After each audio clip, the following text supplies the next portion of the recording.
जादुई शेर घर और दो भाइयों से छुपा अपनी माता पिता की मौत का राज। एक जंगल में दो शेर भाई रहते थे। एक का नाम था शिम्बा, जो कि बिल्कुल दूध के जैसे दिखने वाला सफेद रंग का अद्भुत शेर था, और दूसरे का नाम था बगीरा, जो कि एक गोल्डन रंग का अद्भुत शेर था। वह दोनों भाई कभी भी किसी भी जानवर को परेशान नहीं करते थे। जंगल के जानवरों ने उन दोनों भाइयों को ही जंगल का राजा बना रखा था। बचपन में ही उनके माँ बाप को किसी ने बड़े ही बेरहमी से मार दिया था। वह उस वक्त बहुत ही ज्यादा छोटे थे, इसलिए अब वह बिल्कुल अकेले थे। उन्हीं के जंगल में रहता था एक शैतान हाथी लायन। वह हाथी लायन बड़ा ही जालिम था और उसके पास बहुत सी शैतानी शक्तियां भी थी। इस हाथी लायन ने उन दोनों भाइयों के माँ बाप को मारा था, लेकिन वह दोनों भाई इस बात से बिल्कुल अनजान थे और अब वह हाथी लायन उन दोनों भाइयों को भी मारने की प्लानिंग करता रहता था। एक दिन वह हाथी लायन एक खतरनाक शेर का रूप बदल लेता है और उन दोनों भाइयों की गुफा की तरफ निकल पड़ता है। यह हाथी लायन कभी भी अपने असली रूप में उन्हें मारने की कोशिश नहीं करता था, क्योंकि उसे शक था कि कहीं उसकी असलियत सबके सामने न आ जाए। कुछ ही देर में वह हाथी लायन रूपी शेर उनकी गुफा पर पहुंच जाता है। तभी शिम्बा शेर उस शेर से बोलता है, अरे तुम कौन हो भाई, और यहाँ क्या कर रहे हो? हमने तुम्हें यहाँ पहले कभी नहीं देखा है। मैं दूसरे जंगल से आया हूँ और मुझे तुम दोनों भाइयों को मारकर इस जंगल का राजा बनना है, इसलिए अब तुम दोनों मरने के लिए तैयार हो जाओ। फिर वह उन पर हमला करता है। वह दोनों भाई भी उस पर हमला करते हैं। वह हाथी लायन रूपी शेर उन दोनों भाइयों के सामने ज्यादा देर तक नहीं टिक पाता है और वह वहां से भाग जाता है और अपनी गुफा पर आकर वह फिर से असली रूप में आ जाता है और बोलता है, इन दोनों भाइयों को मैं बिना अपनी शक्तियों का इस्तेमाल करे नहीं मार सकता, क्योंकि वह दोनों बहुत ही ज्यादा ताकतवर हैं। मुझे उन दोनों को अपनी शक्तियों से ही मारना होगा। उधर वह दोनों भाई अपनी गुफा पर यही बात को सोचकर परेशान हो रहे थे कि आखिर यह शेर कौन था और वह हमें क्यों मारना चाहता था। तब बगीरा बोलता है, भाई हमें इस बात का पता लगाना होगा कि आखिर वह शेर हमसे क्या चाहता है। चलो हम दूसरे जंगल में जाकर पता करते हैं, क्या पता हमें वहां से कुछ सुराग मिल जाए, क्योंकि वह कह रहा था ना कि वह दूसरे जंगल से आया है। तब शिम्बा बोलता है, हाँ भाई तुम सही कह रहे हो, वहां जाकर पता तो करना ही चाहिए। इतना कहकर वह दोनों वहां से चल देते हैं। दूसरे जंगल में पहुंचकर वह दोनों इधर उधर किसी को देखने लगते हैं, लेकिन उन्हें वहां पर कोई भी नहीं दिखता है। तब बगीरा बोलता है, अरे भाई यहाँ पर तो कोई भी नहीं है, हम यहाँ पर किससे पूछें? हाँ बगीरा भाई, हमें इतनी जल्दी हार नहीं माननी चाहिए, हमें और आगे चलना चाहिए, शायद हमें कोई मिल जाए। फिर वह दोनों और आगे चल देते हैं। कुछ दूर चलने के बाद उन्हें एक बकरी दिखाई देती है। वह तुरंत ही उस बकरी के पास जाते हैं और बगीरा बकरी से पूछता है, अरे बकरी बहन, तुम्हारे जंगल में कोई शेर भी रहता है क्या?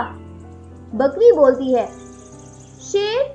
यहाँ तो शेर क्या और कोई भी जानवर नहीं रहता है, तुम्हें किसने बताया है? तुम तो मुझे देखे देखे से लग रहे हो, तुम दूसरे जंगल से आए हो ना? तब बगीरा बोलता है, हाँ हम दूसरे ही जंगल से आए हैं, लेकिन आपको कैसे पता हम दूसरे जंगल के राजा हैं? तब बकरी बोलती है, क्या तुम दूसरे जंगल के राजा हो? तुम्हारे माँ बाप को तो किसी ने कई साल पहले मार दिया था ना? तब बगीरा बोलता है, हाँ आपको ये सब कैसे पता है? क्या आप हमें सब कुछ साफ साफ बताएंगी? कई साल पहले की बात है, तुम्हारे माता और पिता दोनों ही जंगल के राजा हुआ करते थे, जो कि अपनी प्रजा का बड़े ही अच्छे से ख्याल रखते थे।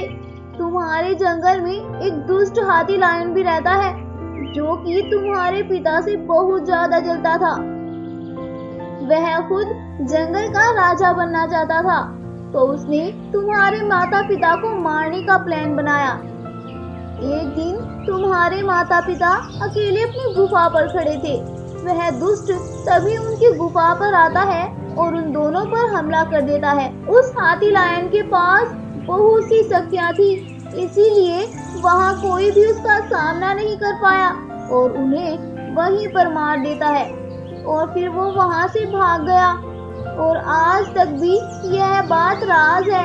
यह बात तो बस मुझे किसी तरह पता लग गई और मुझे पता था कि तुम दोनों बड़े होकर अपने माता पिता की मौत का बदला लेने के लिए यहाँ पर जरूर आओगे, और ऐसा ही हुआ। लेकिन आज तो हमारे साथ एक अलग ही घटना घटी है। आज हमारी गुफा पर एक शेर आया था और हमसे बोला, मैं दूसरे जंगल से आया हूँ और मैं तुम्हें मारकर इस जंगल का राजा बनूंगा। और उसने हम पर हमला किया, लेकिन हमने उसे वहाँ से भगा दिया। हम दोनों इसीलिए इस जंगल में आए हैं ताकि हमें कुछ उसके बारे में पता लग सके। बेटा, मुझे लगता है कि उस हाथी लायन ने ही अपना रूप बदलकर तुम्हें मारने की कोशिश की होगी, क्योंकि वह अपनी असलियत किसी भी जानवर के सामने नहीं लाना चाहता। अच्छा, ये बात है, तो अब हम उसे नहीं छोड़ेंगे। उससे अपने माता पिता की मौत का बदला लेकर ही रहेंगे। नहीं बेटा, तुम ये काम अकेले नहीं कर सकोगे, क्योंकि उसके पास बहुत सी शैतानी शक्तियां हैं, जिससे वह तुम दोनों को भी हरा सकता है। अब तो उसे कोई चमत्कार ही हरा सकता है। फिर वह दोनों अपने जंगल में वापस आ जाते हैं। अपनी गुफा पर आकर वहाँ दोनों बातें करने लगते हैं कि आखिर कैसे वह उस हाथी लायन से अपनी माता पिता की मौत का बदला ले सके। तभी वहाँ पर एक रोशनी होती है, जिसमें से विशाल और सुंदर शेर घर प्रकट होता है और उसमें से आवाज आती है, मुझे तुम्हारी सारी परेशानियों के बारे में पता है। मैं तुम्हारी मदद करने आया हूँ। तुम मेरे अंदर आओ और आकर बहुत सी जादुई शक्तियाँ ले लो, जिनसे तुम उस हाथी लायन का खात्मा कर सकते हो। फिर वह दोनों भाई उस शेर घर के अंदर जाने लगते हैं। उस शेर घर के अंदर पहुंचकर वह शेर घर उन्हें बहुत सी शक्तियाँ देता है। फिर वह शक्तियाँ लेकर शेर घर से बाहर आ जाते हैं और वह शेर घर वहां से गायब हो जाता है। और वह दोनों भाई उस हाथी लायन की गुफा की ओर चल देते हैं। उसकी गुफा पर पहुंचकर सिम्बा शेर उससे कहता है, दुष्ट हाथी लायन, आज तेरा किस्सा खत्म। तू ही हमारे माँ बाप का कातिल है ना? हमें सब कुछ पता चल गया है। अब हम तुझे नहीं छोड़ेंगे। तो तुम्हें पता लग ही गया। चलो कोई नहीं, अब मैं तुम्हें मारकर जंगल का राजा बनूंगा। हो। और वह उन दोनों भाइयों पर हमला करता है। वह दोनों भी उस पर अपनी शक्तियों से हमला करते हैं